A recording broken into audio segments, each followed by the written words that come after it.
Okay, hear me out. Willy's Wonderland wasn't a ripoff of Five Nights at Freddy's. It was a historical document. It was the beta test. Before William Afton built Freddy Fazbear's Pizza, there was a darker, messier experiment in a small town called Hayesville. The experiment failed. Why? Because the animatronics were possessed by adult serial killers.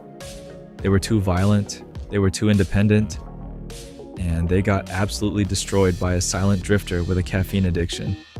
So the creator went back to the drawing board. He realized that to build a perfect eternal family, he didn't need killers, he needed children. In 2021, we watched Nicolas Cage clean a bathroom and dismantle a satanic cult of robots. It was absurd, it was high octane. In 2023, we watched Josh Hutcherson uncover a ghostly mystery at a pizzeria. It was slow, it was tragic. We think these are competing franchises, but look at the technology, look at the possession mechanics, look at the security guard trap. Today, I'm going to prove to you that the janitor didn't just clean Willy's Wonderland, he forced the villain to rebrand into Freddy Fazbear. The biggest difference between these two movies is how the ghosts got into the machines. In Willy's Wonderland, we are told the backstory explicitly. The animatronics are possessed by Jerry Robert Willis and his crew of serial killers. They performed a satanic ritual and committed mass suicide to transfer their souls into the machines. They were volunteers. They wanted to be in the suits. This made them powerful, aggressive, and bloodthirsty. They killed anyone who walked in the door immediately.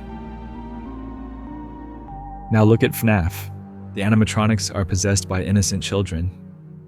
They are victims, they are confused, they are scared. They don't attack immediately, they observe. They can be manipulated. William Afton, the Yellow Rabbit, controls them. My theory?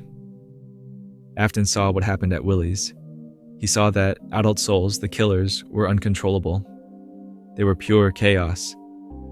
He realized that if he wanted obedient machines and eternal family, he needed souls that were malleable. He needed children. Willy's was the failed experiment that taught Afton the rules of possession. You can see this difference in how they move. The monsters in Willy's move like humans. They punch, they kick, they use strategy. Why? Because they are adults. They have decades of muscle memory. They know how to fight. They are serial killers in robot suits. Now look at Freddy. He moves like a machine. He is stiff. Why? Because children don't have combat training, and more importantly, the child's soul struggles to pilot the adult-sized endoskeleton. Afton preferred this. He didn't want a ninja robot. He wanted a lumbering tank. The stiffness of the FNAF animatronics isn't bad engineering. It's a side effect of using low-level software, children, to run high-level hardware. Both establishments run on the exact same business model. The sacrifice of the security guard. The town of Hayesville made a deal with the devils. They fed drifters to the machines in exchange for safety. They lured people in with a fake job. Janitor. Now look at FNAF. Steve Raglan, Afton, hires Mike Schmidt. He hires security guards not to protect the building, but to feed the animatronics. It is the exact same trap. Afton didn't invent this method. He stole it from Jerry Robert Willis. He saw that a night shift was the perfect cover for a ritual sacrifice. The only difference is the paperwork. At Willy's, they trade car repairs for labor. At Freddy's, they pay minimum wage. It's the corporatization of the sacrifice. But the experiment at Willy's went wrong. Why? Because of the janitor. Who is this man? He has no name, he doesn't speak, he possesses superhuman strength and combat skills. He treats lethal animatronics like minor inconveniences. He isn't a drifter, he is a cleaner. He is a specialized operative sent to shut down the rogue experiment. Think about it. He adheres to a strict schedule. He takes mandatory breaks. He is obsessed with hygiene. This is conditioning. This is programming. He is the antivirus sent to wipe the server. Afton watched this man destroy an entire squad of possessed killers with a mop handle. Afton realized that his indestructible machines were actually very breakable if they went up against a professional.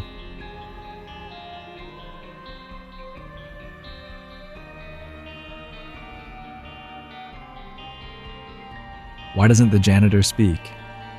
It's not just a character quirk, it is a tactical defense. The animatronics try to use psychological warfare.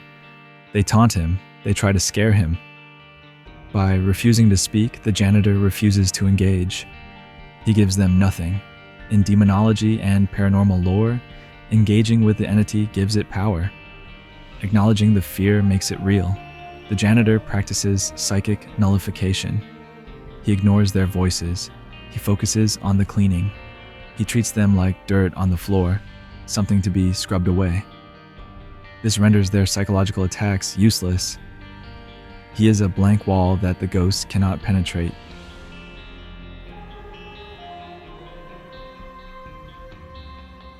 Let's talk about the cans. The janitor drinks punch energy drinks. Constantly. He sets an alarm to drink them. We think it's caffeine, but look at the effect. After he drinks it, he becomes faster, stronger. He can see the animatronics move. He can physically overpower a robot made of steel. That isn't caffeine. That is liquid remnant, or perhaps an antidote to it. In FNAF lore, remnant is the substance that binds souls to metal. What if punch is a synthetic compound designed to fortify the human mind against supernatural influence? It's a combat drug. The janitor is dosing himself to stay on the same frequency as the ghosts. He isn't addicted to soda, he is managing his bio levels to fight demons. And speaking of managing levels, you need to manage your subscription levels. Hit that button so we can afford more punch.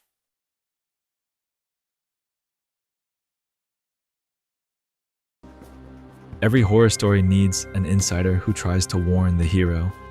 In Willy's Wonderland, it is Liv. Liv knows the history. She knows the town is corrupt.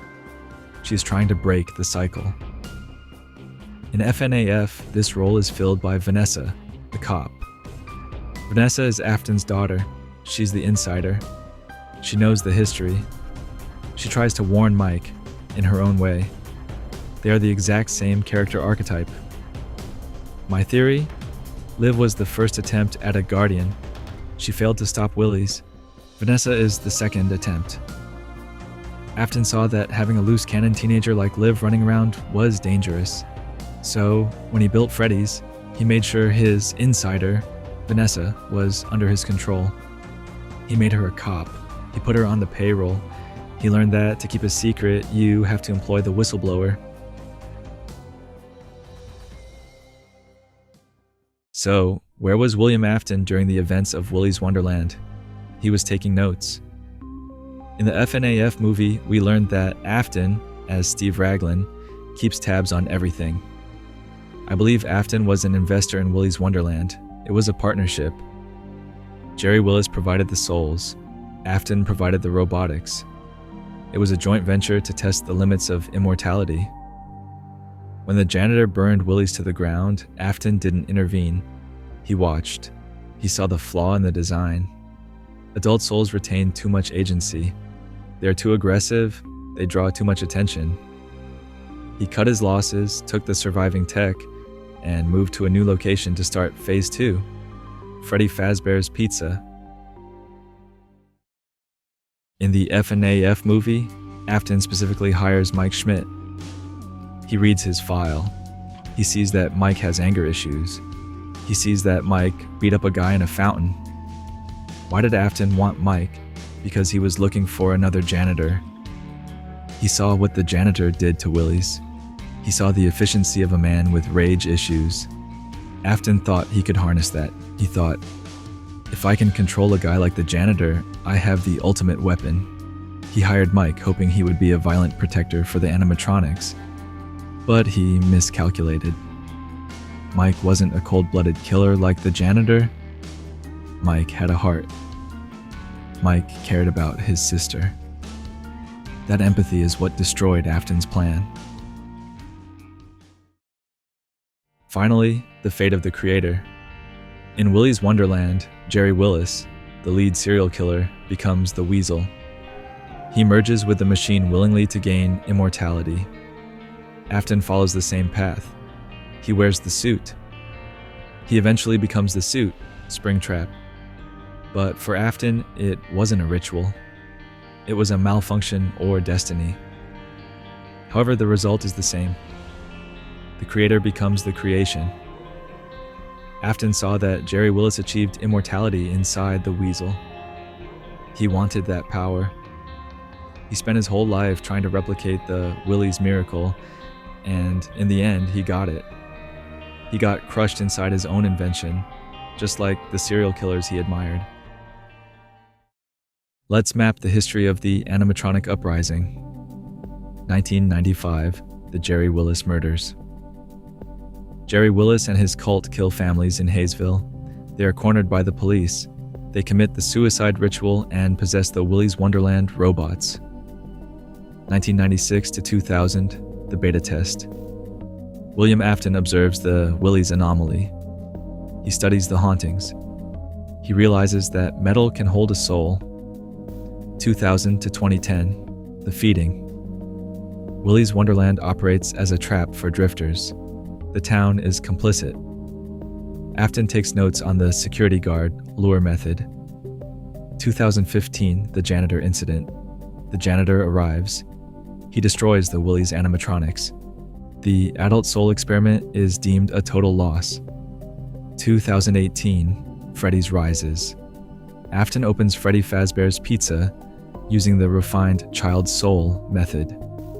He uses the security guard trap, but this time he is the one in control. 2023, the Mike Schmidt incident. Afton tries to replicate the janitor dynamic with Mike, but fails. The cycle ends. Willy's Wonderland wasn't a cheap copy. It was the messy, violent rough draft that made Five Nights at Freddy's possible.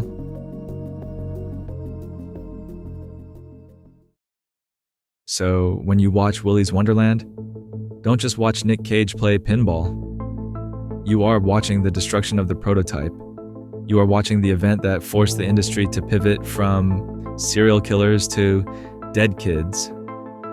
The janitor cleaned up the mess, but he missed one spot. He missed the guy in the yellow rabbit suit taking notes in the corner. I'm tweeting at Scott Cawthon. Ask him what flavor punch he drinks. I bet it tastes like purple guy.